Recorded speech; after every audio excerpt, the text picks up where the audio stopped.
Bonjour à tous, nous sommes ensemble pour partager notre ritat du jour. Aujourd'hui, nous sommes Yom Sheni de la parashat Vayera, le Yudbet 12, Cheshvan 5786.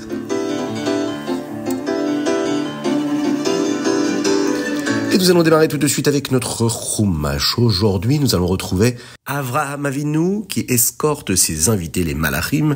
Il apprend qu'Hachem veut détruire Sdom, la ville de Sdom, parce qu'il faute tous les jours. Il prie Hachem pour qu'il les sauve, car Avraham Avinu ne veut pas qu'il y ait de destruction. Juste avant cela, les Malachim décident de partir. Sarah a eu peur d'avoir un bébé à l'âge qu'elle l'avait. Le texte nous l'a dit, elle rit lorsqu'elle apprend qu'elle va avoir un enfant.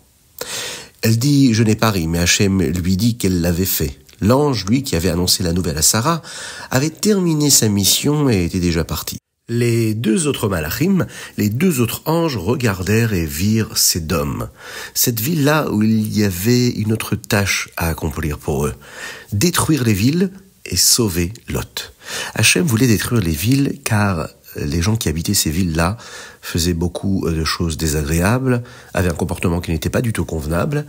Ils avaient même rendu illégal de faire de bonnes actions pour autrui. Il était interdit d'être positif, d'être bienveillant avec autrui, comme par exemple donner la tzedaka ou accueillir des invités. Avraham Avinu va intercéder en leur faveur. Il va voir que ces invités, les anges, étaient prêts à partir. Il sortit avec eux pour les accompagner sur une partie de ce chemin-là. Hachem va parler à Avraham de son plan là de détruire Sdom, car après tout, Sdom fait partie d'Eretz Israël qui appartiendra plus tard à Avraham. Il dit à Avraham que puisque les habitants de cette ville-là étaient si mauvais, il devrait les empêcher de faire plus de mal aux autres. Avraham va donc prier pour Sdom afin qu'Akadosh Baruch Hu ne tue pas tout le monde et qu'il ne détruise pas toute cette ville. Il lui dit, Akadosh Baruch Hu Hachem, peut-être qu'il y a de bonnes personnes là-bas. Et par leur mérite, tu devrais sauver les villes. Peut-être qu'il y a 10 personnes dans chaque ville. Peut-être que tu sauverais la ville pour le mérite de ces 10 personnes. Hachem va répondre qu'il le ferait. Mais il n'y avait pas 10 bonnes personnes dans chaque ville. Avraham essaya. Peut-être qu'il y avait 9 tzadikim, 9 justes dans une de ces villes-là. Avraham savait que les 8 bonnes personnes à l'époque de Noach n'avaient pas suffi à sauver le monde. Alors il arrêta de demander à Akadosh Baruch Hu de les sauver. Et il comprit lui aussi qu'il n'y avait personne qui avait assez de mérite pour sauver ces villes-là. Akadosh Baruch Hu va donc cesser de parler à Avraham Avinu. Et Avraham Avinu, à ce moment-là, rentra chez lui.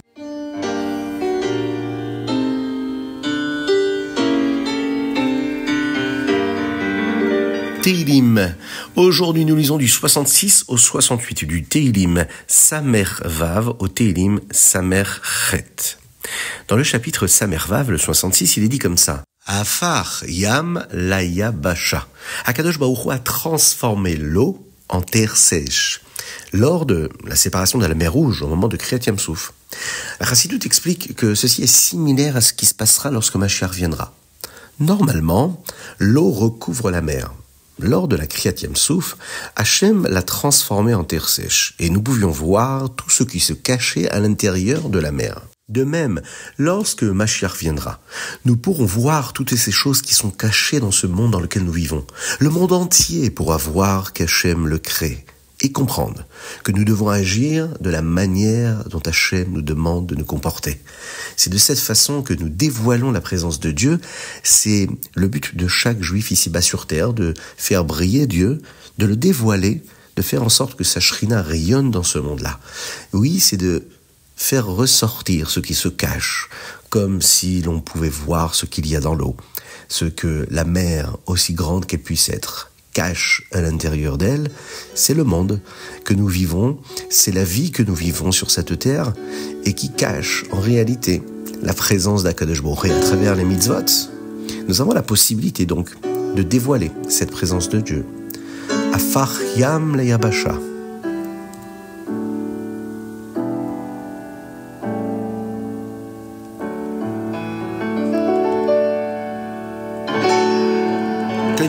Tania d'aujourd'hui, c'est une lettre que le Rabbi Shlomo Zalman a écrite au Chassidim après le décès du Rabbi Menachem Mendel de Hordoker.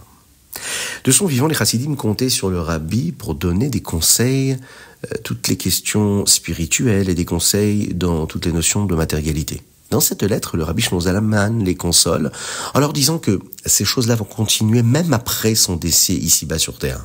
Mais d'abord, Rabbi Shlomo Zalman ici nous dit que nous devons savoir que lorsqu'un chassid agit comme son rabbi, comme son maître le lui a enseigné, alors le rabbi est vivant en lui et à travers lui dans le monde qui l'entoure.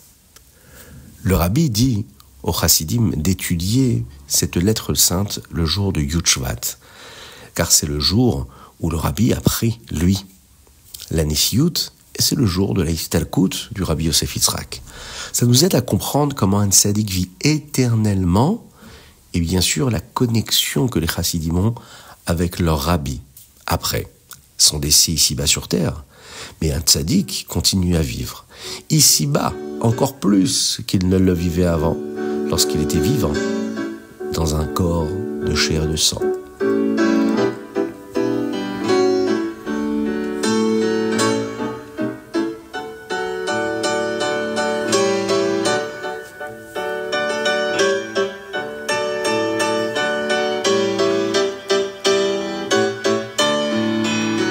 Hayom Yom Yudbet Rejban. Nous avons appris dans un autre Hayom Yom que le Rabbi Shlomo Zalman disait au début des morceaux de Torah très courts. Dans le Hayom Yom d'aujourd'hui, nous verrons que ces discours-là, ces petits mots, ces vertères-là, étaient des courts mots du Rabbi Shlomo Zalman qui concernaient, en l'occurrence, par exemple, le pasouk de Shema Israël. Et il disait, Shema Israël, c'est un juif qui ressent que Havaye Elokenu, notre force, notre koach, Elokenu ou Eloka Shelanu. Elokeinu peut aussi signifier notre force, qui vient du niveau de Dieu qui est appelé Havaya, qui est supérieur à la nature. Et que Hashem Elokeinu, Havaye Echad. Havaye est un. Ce que le Rabbi Shlomo Zalman a dit ici en quelques mots seulement fut expliqué beaucoup plus en détail plus tard dans toute la chassidoute du Rabbi Shlomo Zalman d'ailleurs, y compris ce que nous avons appris dans le Tanya, dans la partie Sha'ar Ha'ichud Ve'ha'emuna.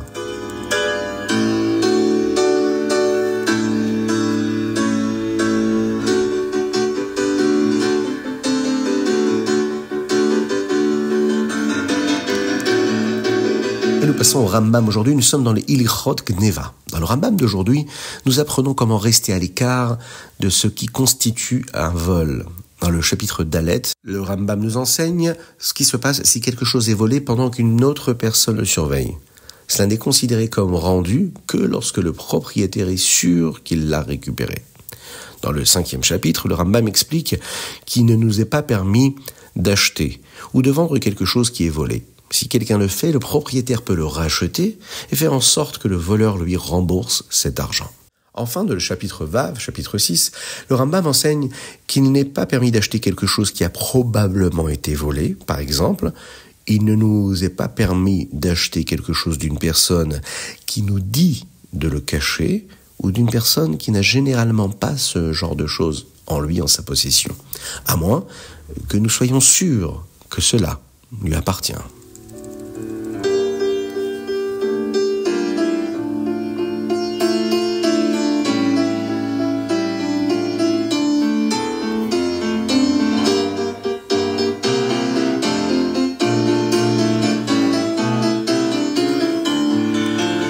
Nous avons appris ici comment Abraham a prié pour les habitants de la ville de Sdom.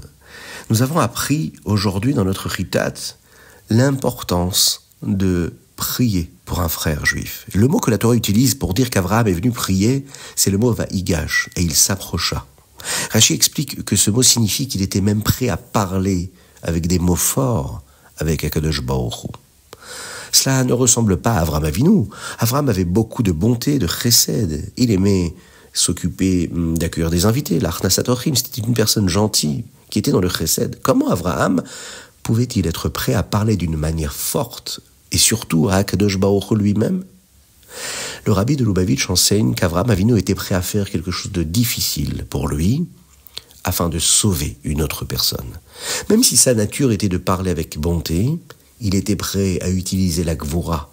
Il était prêt à exiger qu'Akadosh Baruch Hu sauve les habitants de Sdom. nous pouvons apprendre une très belle leçon d'Avraham Avinu. Quand il s'agit de sauver notre personne, que ce soit pour sauver son corps ou pour sauver son âme, nous devons faire tout ce que nous pouvons. Nous devrions être prêts à utiliser toutes les opportunités, même si cela va à l'encontre de notre nature.